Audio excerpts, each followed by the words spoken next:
Cool. Okay, so today we are covering the kinky question of the week. And what we were asked for this one is, are your kink and your life integrated? Hmm. That's an interesting phrase. Integrated. My kink and my life. That's the question being put to me. Are my kink and my life integrated? Gosh, there's layers to this. Because on the one hand, yes. I mean, I do have multiple relationships. I've got multiple relationships that have a DS dynamic. One of them is a 24/7 TPE. Now it's long distance, but it's integrated insofar as she gives me a wake up call. She has access and editing privileges on my calendar. So, my wake up call is based on what time is my first appointment, things like that. If I have to travel somewhere, she does admin. She actually will arrange my flights, my hotels, if I need a rental car. So, on the one hand, yeah, life in many ways is integrated. On the other hand, I've got relationships, especially particularly as far as kink goes.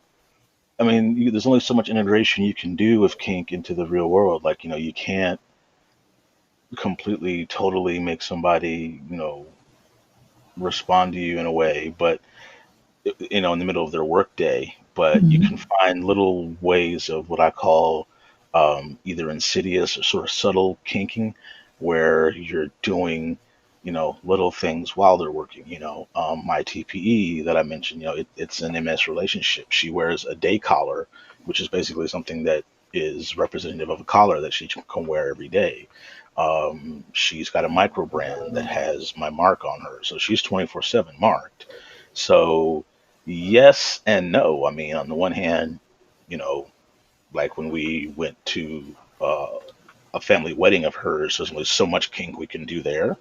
A little bit though, you're able to do a few things under the radar. What I've learned is that muggles only see what they are looking for.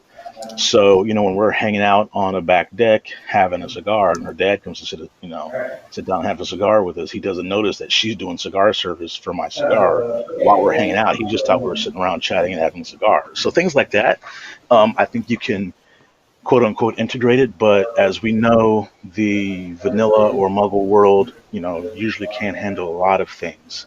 Mhm. Um, but there are times when they do cross over and overlap, and I find those fun because I love freaking out muggles. It's sort of a hobby for me, anyway. How about you? How So, integrated is your stuff? Your um, I think kink? of my kink in my life as fully integrated, but I think that I use that definition in the same way that you use yours, in Hmm. the sense that I don't want to do kink that will harm my life or my pet's life, my partner's life. Hmm. But daily, we have our rituals, we have our protocols, we have, sex and kink woven throughout everything that we do. Hmm. Hmm. And it's as much as I would want.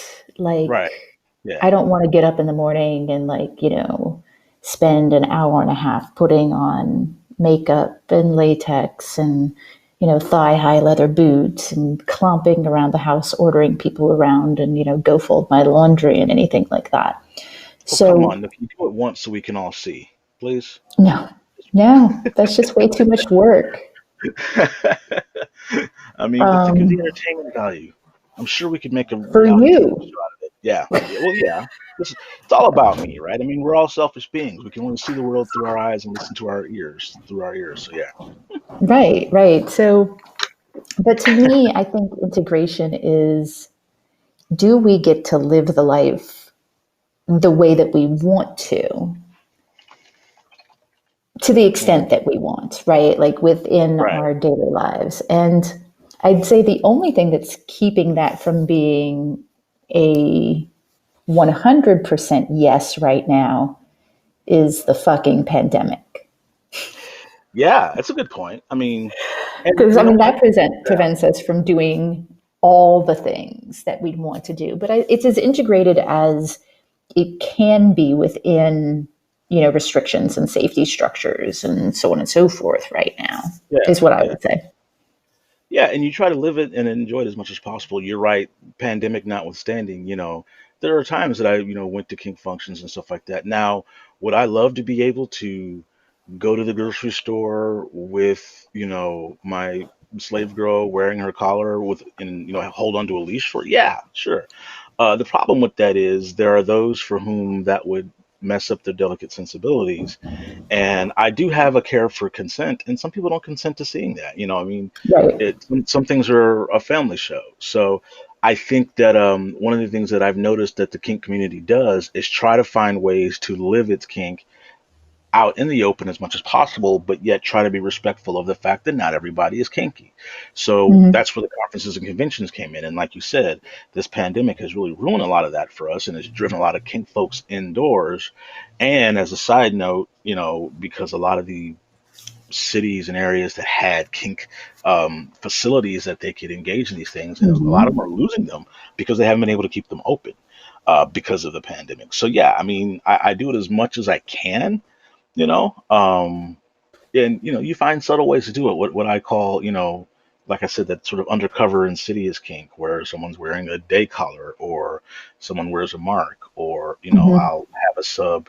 You know, I'm obsessed with the letter Z for some reason, so I'll have a sub write the letter Z somewhere on them and then go to work. Things like that.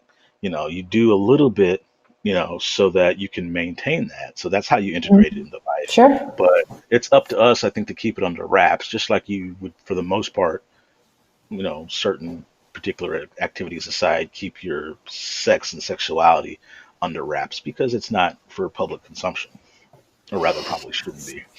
So that's interesting because let's talk a little bit about that, the public consumption and Hmm. consent Hmm. aspect. Right. Because for me, you mentioned like walking your submissive or your slave on a leash in the grocery store. Hmm. To me, that's not something I would ever want to do because there's the consent issue. And Hmm. I know I couldn't possibly get consent from everybody that's there. And a lot of people would argue that you don't really need to because it's not illegal and it's not necessarily even prurient, right? It's Right. just a leash and a collar, and you might see goth teenagers doing that. Right. Yeah. But the other side of it for me is that my kink is deeply intimate. Mm. And so, therefore, it's for the people I choose to share it with. My consent is that it's for the people I choose to share it with Mm. versus for public consumption. Yeah. Right. And you're right. There is that consent aspect to it, up to a point, right? Because, like you're saying, if it's not prurient, it could be argued that it's just a form of expression. And if somebody whom I don't know has every right under the current laws to, drive down the street with a huge Confederate flag hanging off their truck or walk around dressed like a Nazi, which people do, and whatnot. That's their form of expression. I may not like it. It may be offensive to me, but they have every right to do that. Mm-hmm. Well, if I'm not doing something like you said, that's prurient or that is overtly sexual in nature, if I'm not walking her down the street completely naked, um, we're not violating somebody's consent, but, an adult has the right to put on a collar and wear a leash and let somebody else carry it. It's not like I'm grabbing her by the hair and throwing her down on the ground and, going at her with a flogger. You know, I would do Which that. even that would be legal, Yeah, would be legal. potentially, depending on assault Potentially. clause. Yeah, I mean, depending on, yeah, that, and there are always people who maybe don't understand what gets negotiated between people during kink scenes that may be like, you can't do that. But that's why we go behind closed doors. That's why we go to dungeons. That's why we have private play scenes and things like that where people there are kinky. And now once you're inside, most of the functions I go to, you're vanilla outside. Once you get inside, all bets are off, and it's kink comfortable. Then wear what you want to wear, change into whatever outfit, put whatever things on you want, and then that's how people can engage. Mainly Yeah. because the understanding is the people that go into that space have themselves, in one way or another, either waived any problems or consented to whatever they may see in there. And if they're uncomfortable, they don't call the law. They just basically leave or leave the room. And so that's a little bit different. So yeah, there's that consent sort of notion there. Again, because I always advocate for a more sex positive space and world, I would like people to be able to do a few more things. But yeah, for the sake of protecting the delicate sensibilities of the muggles, it's kind of like, yeah, no, let's keep some of that under wraps. And you're right, some things are intimate. Even if I would want to, you know, walk, I don't ever go to malls, but walk through a mall or something like that with my slave on a leash. There's certain things between she and I that I will not do in front of other people Yeah. because that to me is intimate to that relationship and is very, very private. So yeah, I mean, that's just how that is. So I mean, and Interestingly enough, you mentioned, vanilla to the door and then all bets are off. mm, There was a study done that showed, at least in its limited scope so far, that mhm, showed that being naked around non intimates, around strangers, like as in a nudist colony or so on and so forth, naturalist, actually increases self acceptance and body positivity. mhm, So I thought that was an interesting yeah, note to share yeah. on that particular topic. So it sounds I'd like love we're to read that mostly. study. Yeah, I'd love to read that study. But yeah, it makes sense though because it's more exposure, literally. But Mhm. figuratively, the more exposed you get, the less mysterious and untouchable things seem. And when they become tangible and normal, you know, that is how it happens. And I think That's the why more you see other people, Mhm. like they're not utterly and totally perfect, right? Like, Right. Yeah. humans are Yeah. humans, and yeah, anyway, so And that has a I lot to do with think, American society, right? Most of the nude body forms we're used to seeing are from some form of media and they're almost perfected or fantasized. You take those same Americans and ship them over to someplace in Europe where beaches could be topless or something like that. And once they have this sort of acceptance of, wait a minute, these are just nude bodies and it's not that big a deal to see a woman's breast out in the open getting some sun, it doesn't take long for people to be like, that's not a big deal.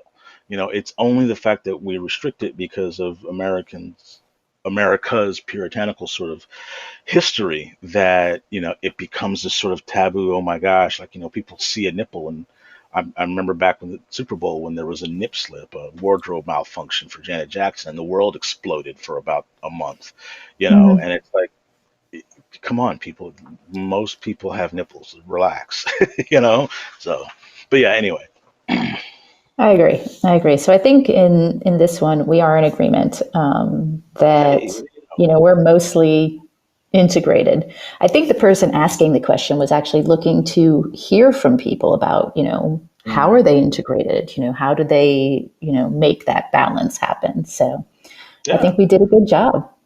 right, right, yeah.